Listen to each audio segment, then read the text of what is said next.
ബാബു എന്ന ചുരുക്കപ്പേരിൽ അറിയപ്പെടുന്ന നര ചന്ദ്രബാബു നായിഡു ഇന്ന് രാവിലെ 11 മണിയുടെ ശുഭമുഹൂർത്തത്തിൽ വീണ്ടും സത്യപ്രതിജ്ഞ ചെയ്ത് ആന്ധ്രാപ്രദേശ് മുഖ്യമന്ത്രിയായിട്ട് ചുമതലയേൽക്കുകയാണ്. ഈ ചന്ദ്രബാബു നായിഡു ഇപ്പോൾ വെറും ഒരു ആന്ധ്രാപ്രദേശ് മുഖ്യമന്ത്രിയല്ല, നമ്മുടെ നാട്ടിലെ പുരോഗമന മതേതര ജനാധിപത്യ വിശ്വാസികൾ പറയുന്നതനുസരിച്ചാണെങ്കിൽ ഡൽഹിയിൽ കിങ് മേക്കർ കൂടിയാണ്. ഇത്തവണ BJPക്ക് കേവല ഭൂരിപക്ഷം കിട്ടാത്തതുകൊണ്ട് നിതീഷ് കുമാറിനെയും ചന്ദ്രബാബു നായിഡുവിനെയും അമിതമായി ആശ്രയിച്ചും അവരുടെ ശക്തിക്ക് വിധേയനായിട്ടുമാണ് നരേന്ദ്രമോദി വീണ്ടും മന്ത്രിസഭ ഉണ്ടാക്കിയിട്ടുള്ളത് എന്നാണ് ഇവരുടെ ഒരു ഭാഷ്യം. വകുപ്പ് വിഭജനം കഴിഞ്ഞപ്പോൾ അതൊന്നും കണ്ടില്ല. ചന്ദ്രബാബു നായിഡുവിൻ്റെ പാർട്ടിക്ക് ഒരു ക്യാബിനറ്റ് മന്ത്രിയും ഒരു സഹമന്ത്രിയും മാത്രമാണ് കൊടുത്തിട്ടുള്ളത്.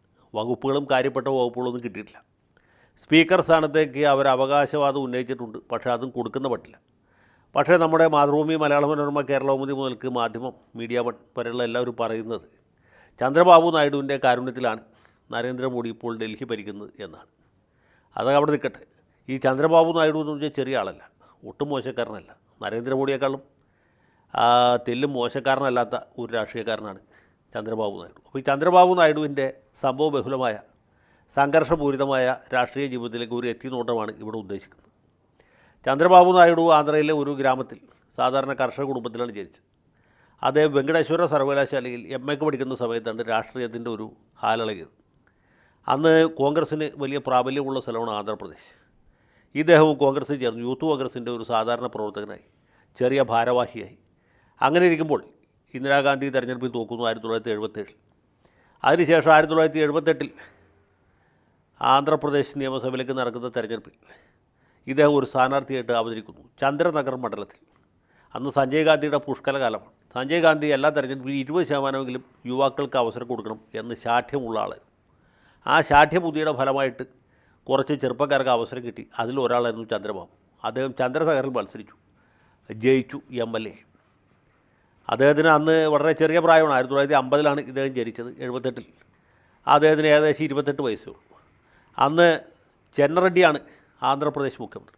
ചെന്നറെഡ്ഡി അവിടുത്തെ ഒരു വലിയ താപ്പാനാണ്. ആന്ധ്രയിലെ കരുണാകരൻ എന്ന് പറഞ്ഞാലും തെറ്റില്ല, അത്രയും ഗംഭീരനാണ്. പക്ഷെ കുറച്ച് കഴിഞ്ഞപ്പോൾ ഇന്ദിരാഗാന്ധിക്ക് ചെന്നറെഡ്ഡിയോട് വലിയ താല്പര്യമില്ലാതെ പ്രതിപത്തി നഷ്ടപ്പെട്ടു.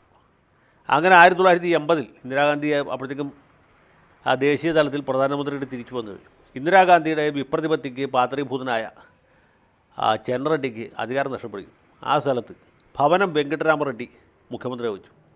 അതുകൊണ്ട് ചന്ദ്രബാബുവിന് പ്രത്യേകിച്ച് വിശേഷമൊന്നും ഉണ്ടായില്ല. കുറച്ചുകൂടി കഴിഞ്ഞപ്പോൾ അഞ്ജയ്യ മുഖ്യമന്ത്രി.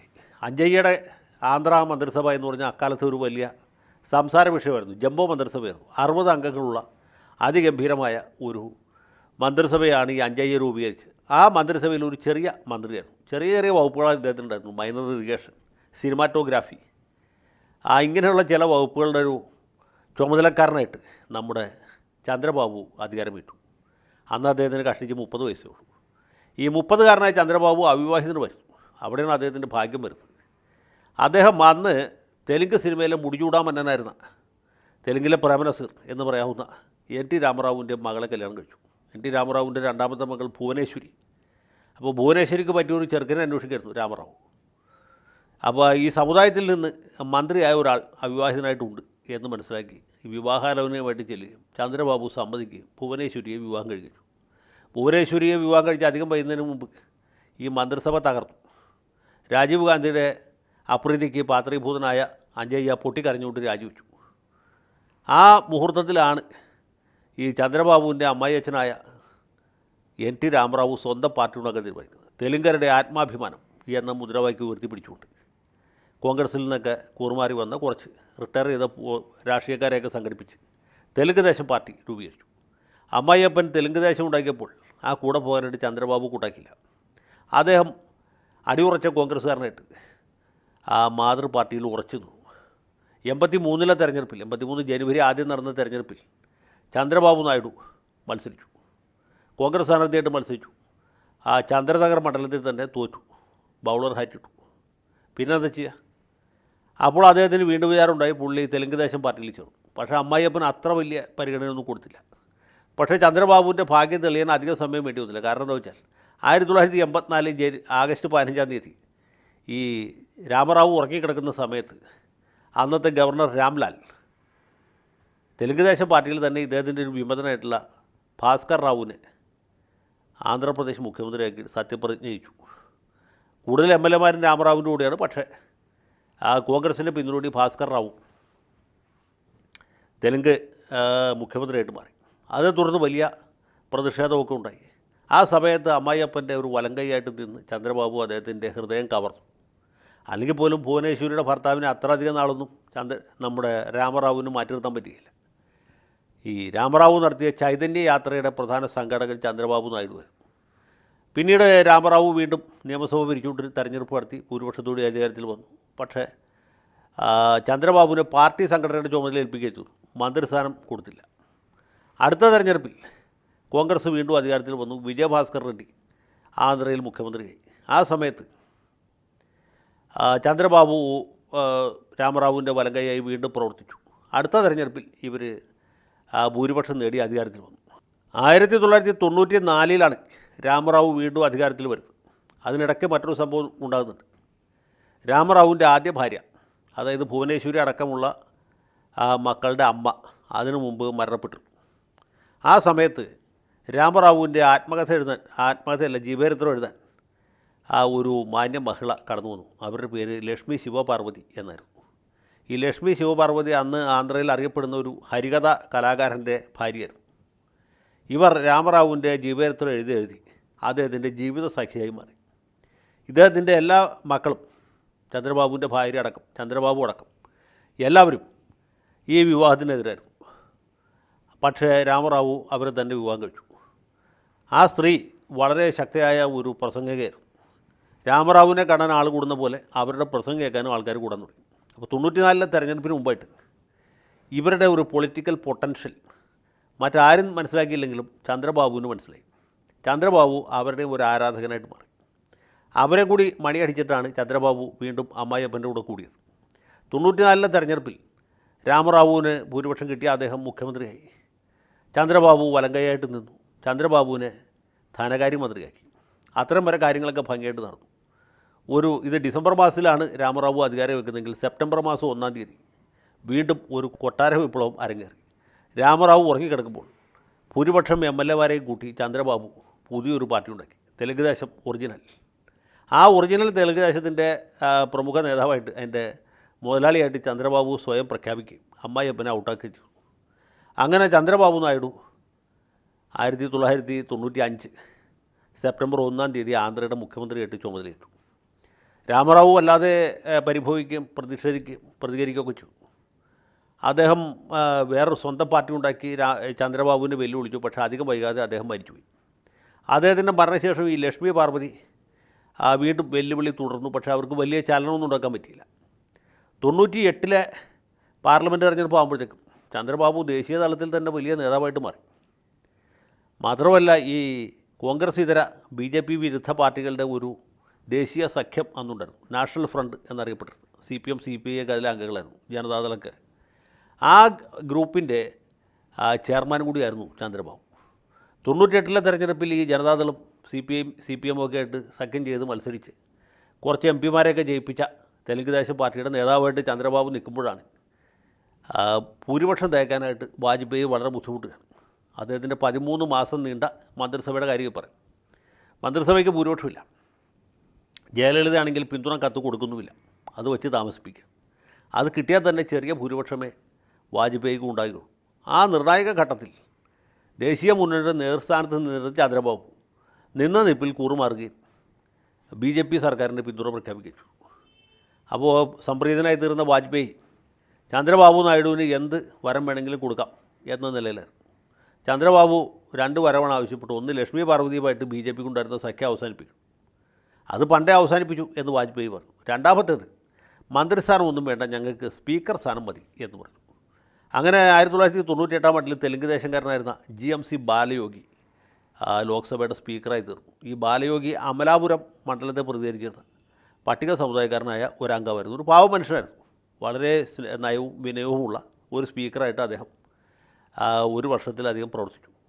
അപ്പോഴത്തേക്കും ആ മന്ത്രിസഭ വീണ്ടും തെരഞ്ഞെടുപ്പ് വന്നു. അവിടെയാണ് നമ്മൾ ചന്ദ്രബാബുവിൻ്റെ ആ ഒരു കുറുക്കൻ ബുദ്ധി മനസ്സിലാക്കേണ്ടത്. അന്ന് ഈ ആന്ധ്ര നിയമസഭയുടെ കാലാവധി പൂർത്തിയായിട്ടില്ല. വാജ്പേയിക്ക് അനുകൂലമായിട്ട് രാജ്യത്ത് ഒരു സഹതാപ തരംഗമുണ്ട്, പിന്നെ കാർഗിൽ യുദ്ധം നയിച്ച് ജയിച്ച ആ ഒരു ഗ്ലാമറുമുണ്ട് എന്ന് മനസ്സിലാക്കിയ ചന്ദ്രബാബു പെട്ടെന്ന് നിയമസഭ പിരിച്ചുവിട്ട് ലോക്സഭാ തെരഞ്ഞെടുപ്പിൻ്റെ ഒപ്പം ആന്ധ്ര നിയമസഭയിലേക്കുള്ള തെരഞ്ഞെടുപ്പ് കൂടി നടത്തിച്ചു. ആ തെരഞ്ഞെടുപ്പിൽ തെലുങ്ക് ദേശം പാർട്ടി വീണ്ടും അധികാരത്തിൽ വന്നു. അങ്ങനെ 5 കൊല്ലം കൂടി അദ്ദേഹത്തിന് ആന്ധ്ര ഭരിക്കാനുള്ള അവസരം കിട്ടി. അങ്ങനെ അദ്ദേഹം വീണ്ടും അധികാരത്തിൽ വന്നു. അപ്പോഴും കേന്ദ്രമന്ത്രിസ്ഥാനം സ്വീകരിക്കാനായിട്ട് ചന്ദ്രബാബു കൂട്ടാക്കിയില്ല. അദ്ദേഹത്തിൻ്റെ പാർട്ടിയിൽ ഇനി വേറൊരു അധികാര കേന്ദ്രം കൂടി വളർന്നു വരുന്നത് പുള്ളിക്ക് ഇഷ്ടമല്ലായിരുന്നു. എറാൻ നായിഡുവിനെ പോലെ ഗംഭീരന്മാരായ ആളുകളൊക്കെ അന്ന് പാർലമെൻറ്റിലുണ്ടായിരുന്നു. പക്ഷേ പുള്ളി ഒരു അവസരം കൊടുത്തില്ല.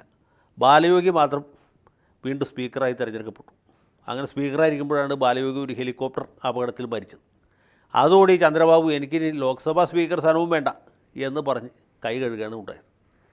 2004 വരെ ചന്ദ്രബാബുവിൻ്റെ ഈ ഭരണം നിലനിന്നു. 2004 തെരഞ്ഞെടുപ്പിൽ കേന്ദ്രത്തിൽ BJP തോറ്റു, ഈ ആന്ധ്രയിൽ തെലുങ്ക് ദേശവും തോറ്റു. പിന്നീട് 10 കൊല്ലം ഇദ്ദേഹം പ്രതിപക്ഷത്തിരിക്കേണ്ടതായിട്ട് വന്നു. കാരണം അതിശക്തനായ കോൺഗ്രസ് നേതാവ് മറുഭാഗത്തുണ്ട് YS രാജശേഖർ റെഡ്ഡി. YSR ഉള്ളിടത്തോളം കാലം ചന്ദ്രബാബുവിന് പിന്നെ തല പൊക്കാൻ പറ്റിയില്ല. 2009 നിയമസഭാ തെരഞ്ഞെടുപ്പിലും ചന്ദ്രബാബു പരാജയം ആവർത്തിച്ചു. പക്ഷേ അധികം വൈകാതെ YSR ഒരു വിമാനാപകടത്തിൽ കൊല്ലപ്പെട്ടു. അദ്ദേഹം യാത്ര ചെയ്യുന്ന വിമാനം ഹെലികോപ്റ്ററും അത് കാണാതാവുകയും പിന്നീട് തകർന്ന നിലയിൽ കാണപ്പെടുകയും ചെയ്തു. അങ്ങനെ അദ്ദേഹത്തിൻ്റെ സ്ഥാനത്ത് റോസയ്യ മുഖ്യമന്ത്രിയായി. റോസയ്യ കുറച്ച് കഴിഞ്ഞപ്പോൾ മാറ്റി കിരൺ കുമാർ റെഡ്ഡിയെ ആന്ധ്രയിൽ മുഖ്യമന്ത്രിയാക്കി. ഒരു ഫലം ഉണ്ടായില്ല. ഇവരൊന്നും ഈ YSRൻ്റെ വാലെ കെട്ടാൻ യോഗ്യതയുള്ളവരായിരുന്നില്ല. മാത്രമല്ല YSRൻ്റെ മകൻ ജഗൻമോഹൻ റെഡ്ഡി അദ്ദേഹത്തിന് മുഖ്യമന്ത്രി സ്ഥാനം വേണം എന്ന് പറഞ്ഞ് വലിയ ബഹളമുണ്ടാക്കി. അദ്ദേഹത്തിന് അത് കൊടുക്കാനായിട്ട് കോൺഗ്രസ് ഹൈക്കമാൻഡ് കൂട്ടാക്കിയില്ല. കാരണം ഈ ജഗൻമോഹൻ റെഡ്ഡി എന്ന് പറഞ്ഞാൽ ഭയങ്കരനാണ്. അവനധികം വളർന്നു കഴിഞ്ഞാൽ അത് ഹൈക്കമാൻഡിന് തന്നെ ഭീഷണിയാവും എന്നവർക്ക് തോന്നി. അതിലുപരി വലിയൊരു മണ്ടത്തരം ചെയ്തത് നമ്മുടെ ചിദംബരമാണ്. കേന്ദ്ര ആഭ്യന്തരമന്ത്രിയായിരുന്ന ചിദംബരം ആന്ധ്ര സംസ്ഥാനം വിഭജിക്കാൻ തയ്യാറാണ് എന്ന് പറഞ്ഞു. ആ സെക്കൻഡിൽ ആന്ധ്രയിൽ കോൺഗ്രസിൻ്റെ പണി കഴിച്ചു. തെലുങ്കാനയിലും കോൺഗ്രസിൻ്റെ യാതൊരു ഗ്രിപ്പ് കിട്ടിയില്ല. തെലുങ്കാന രാഷ്ട്രസമിതിക്ക് മാത്രമാണ് അതുകൊണ്ട് ഗുണം കിട്ടിയത്. അടുത്ത തെരഞ്ഞെടുപ്പിൽ, അത് 2014 വീണ്ടും തെലുങ്ക് ദേശം ജയിക്കാവുന്ന ഒരു സാഹചര്യമുണ്ട്. അപ്പോഴത്തേക്ക് നരേന്ദ്രമോദി വന്നു കഴിഞ്ഞു. 2013 തന്നെ നരേന്ദ്രമോദി BJPയുടെ പ്രധാനമന്ത്രി സ്ഥാനാർത്ഥിയായിട്ട് പ്രഖ്യാപിക്കപ്പെട്ടു.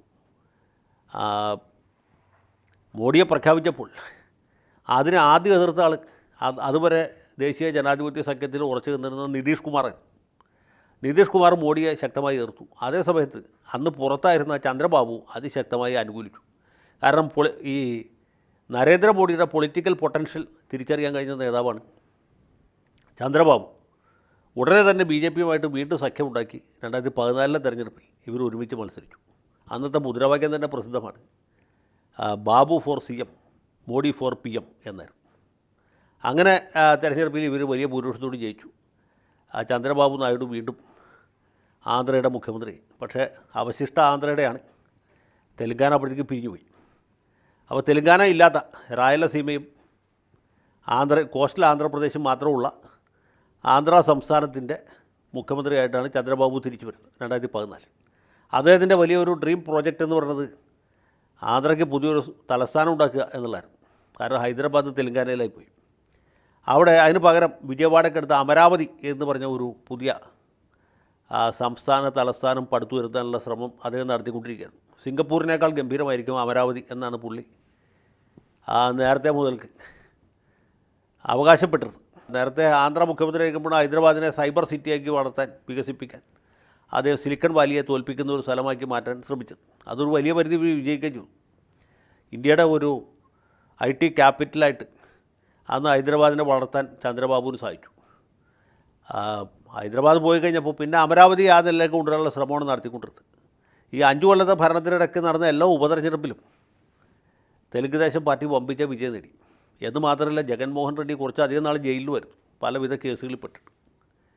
അദ്ദേഹം പക്ഷേ 2019 തെരഞ്ഞെടുപ്പിൽ തിരിച്ചടി ഉണ്ടായി. ജഗൻമോഹൻ റെഡ്ഡി ആന്ധ്രയുടെ മുഖ്യമന്ത്രിയായി, ചന്ദ്രബാബു പ്രതിപക്ഷത്തായിരുന്ന സമയത്ത് ഈ അടുത്ത കാലത്ത് ചന്ദ്രബാബു നായിഡുവിനെയും ഇതുപോലൊരു അഴിമതി കേസിൽപ്പെടുത്തി അറസ്റ്റ് ചെയ്ത് ജയിലിലടച്ചു.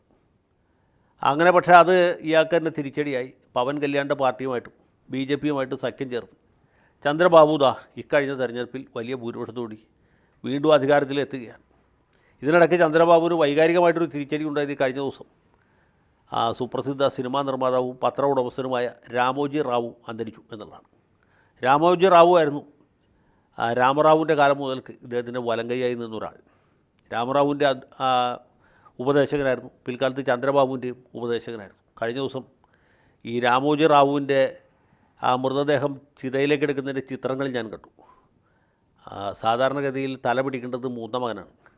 പക്ഷേ രാമോജി റാവുവിൻ്റെ മൃതദേഹത്തിൻ്റെ ഭൗതിക ശരീരത്തിൻ്റെ തലഭാഗം പിടിച്ചിട്ടുള്ളത് ചന്ദ്രബാബുവാണ്. കാരണം അത്രയും അടുപ്പമായിരുന്നു രാമോജി റാവുമായിട്ട്. കുടുംബാംഗങ്ങളെക്കാളും അടുപ്പമുള്ള ആളായിരുന്നു ചന്ദ്രബാബു. ചന്ദ്രബാബുവാണ് മൃതദേഹം ചിതയിലേക്ക് എടുക്കുമ്പോൾ തലഭാഗം പിടിച്ചിട്ടുള്ളത്. ആ ചിത്രങ്ങൾ നിങ്ങൾക്ക് കാണാവുന്നതാണ്. അങ്ങനെ രാമോജി റാവു ഇല്ലാത്ത ഒരു ഭരണത്തിലേക്കാണ് പോകുന്നത്. ഏതായാലും ചന്ദ്രബാബുവിന് ഇപ്പോൾ 74 വയസ്സായി. ഇത് അദ്ദേഹത്തിൻ്റെ ഒരുപക്ഷെ അവസാനത്തെ ടേമായിരിക്കാം എന്നെനിക്ക് തോന്നുന്നു. എന്ന് കരുതി നമ്മളാരും നിരാശപ്പെടേണ്ട. അദ്ദേഹത്തിൻ്റെ മകൻ നാരാ ലോകേഷിനെ പുള്ളി റെഡിയാക്കി നിർത്തിയിട്ടുണ്ട്. ഇദ്ദേഹത്തിൻ്റെ കാലശേഷം ഇനി ലോകേഷായിരിക്കും ആന്ധ്രയെ നയിക്കുന്നത്, തെലുങ്കന്മാരെ അഭിവൃദ്ധിയിൽ നിന്ന് അഭിവൃദ്ധിയിലേക്ക് കൊണ്ടുപോകുന്നു എന്ന കാര്യത്തിൽ യാതൊരു സംശയമില്ല. ഞാൻ ഒരു കാര്യം കൂടി പറയാൻ ആഗ്രഹിക്കുകയാണ്. നമ്മളൊക്കെ സ്കൂളിൽ പഠിക്കുന്ന കാലത്ത് ഈ സുഭാഷ് ചന്ദ്രബോസിൻ്റെ അല്ലെങ്കിൽ ജവഹർലാൽ നെഹ്റുവിൻ്റെയൊക്കെ ജീവചരിത്രങ്ങൾ പാഠപുസ്തകത്തിൽ പഠിച്ചിട്ടുണ്ട് 9ാം ക്ലാസ്സിലൊക്കെ. അല്ലെങ്കിൽ BA പൊളിറ്റിക്സ് MA പൊളിറ്റിക്സ് ഒക്കെ പഠിക്കുന്നവർക്ക് മഹാത്മാഗാന്ധിയുടെ പൊളിറ്റിക്കൽ ഫിലോസഫി, അല്ലെങ്കിൽ ജവഹർലാൽ നെഹ്റുവിൻ്റെ കോൺട്രിബ്യൂഷൻ, അല്ലെങ്കിൽ റാം മനോഹർ ലോഹിയുടെ പൊളിറ്റിക്കൽ ഐഡിയാസ് ആൻഡ് ഐഡിയൽസ്, ഇതൊക്കെ പഠിക്കാൻ അവസരം കിട്ടിക്കണം.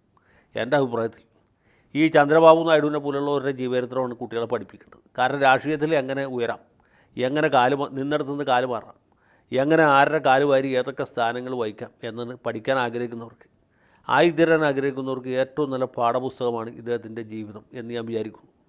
ഏതായാലും വീണ്ടും ആന്ധ്രയുടെ മുഖ്യമന്ത്രി സ്ഥാനം ഏറ്റെടുക്കുന്ന ചന്ദ്രബാബു നായിഡുവിന് എല്ലാ ആശംസകളും നേരുന്നു. Babu for CM, Modi for PM.